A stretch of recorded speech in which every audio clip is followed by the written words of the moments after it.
So the other day, this is probably what made me sick. I had a flight to LA. The mistake was I flew there and back like within 18 hours. I spent 13 hours out of 18 on a plane. And I flew back Sunday. I flew Sunday morning, 10 o'clock, flew back Sunday night, and then had a whole busy day Monday, and by Monday night I was feeling out of it, and Tuesday it was whatever. I tried to get as many shots as I could today to try to be prepared. Anyhow, so I'm in the airport in JFK on Sunday, and Sunday's usually a busy day. Now I'm going to be on the plane most of the day. So I had some phone calls to make. As I'm sitting in the airport waiting, a man looks like a rabbi and his wife come. Whoa, there you go. I realized, wow, like, Hashem, can you send me a voice or something? Anyhow, the man, by the way, it's better. It's a little better, I think. It makes it easier for me. Now I'm not straining. So the man sits down next to me. He's like a rabbi, and I'm on the phone. His wife was with him. There was no room for the wife. I motioned like, you want me to get up? He said, no. I think because he really wanted to sit. Kind of looked like he wanted to sit next to me. He said, hi, Rabbi. I said, hi. And I'm on the phone, and I'm like, like, please don't bother me. I'm on the phone. So I'm talking on the phone. The conversation ends. And now we're already online to get on the plane, like. And I'm getting up online. This is not going to sound nice at all. Please, I apologize. The rabbi again says to me, oh, where are you sitting on the plane? Like as if like maybe we'll sit together. I said, I'm sitting in the front. As if I'll see you later. He says, oh, okay, I'm not.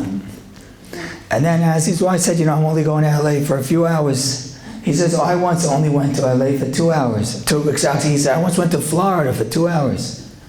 I said, what do you mean? And he shows me a picture around his neck. He has like a necklace around his neck with a picture of a girl.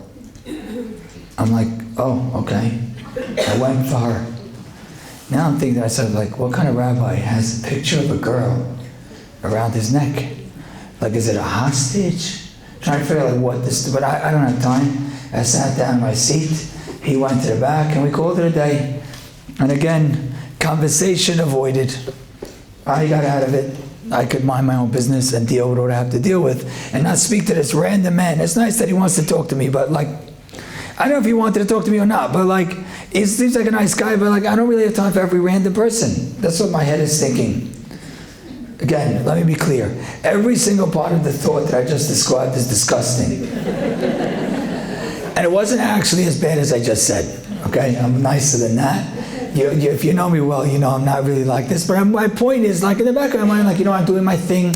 I really am in the middle, and I have to make these phone calls out of the way before I take off. And I'll be on the plane all day, and it's very nice to see him. I had things I wanted to do on the plane, and like, it's great to see you. I was nice to him. I wasn't not nice to him. And he went to the back place, and he seems like a wonderful man. But okay, very nice. I land in LA, and someone picks me up. And when he picks me up, he tells me, who was on the plane with you?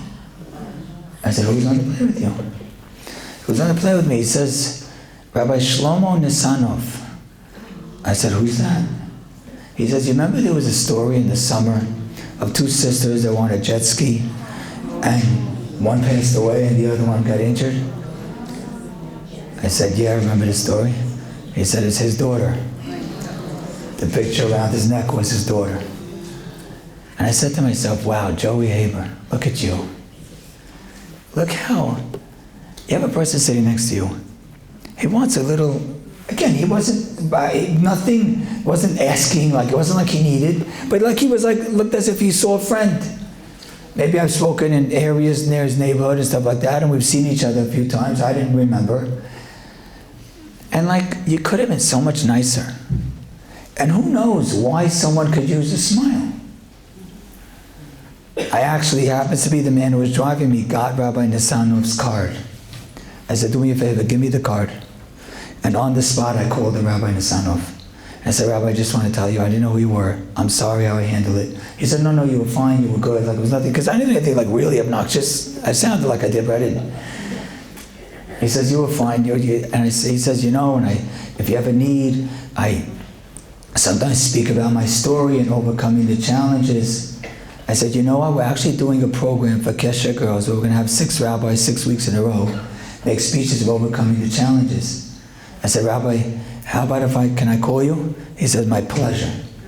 So I went from something that was not nice, turned it to something beautiful. Because Derech Eretz Kadma LaTorah. I don't care who you are, I don't care who you know, I don't care where you think you're going, I don't care what you think is going on in your life. There's never a place for a lack of Derech Eretz.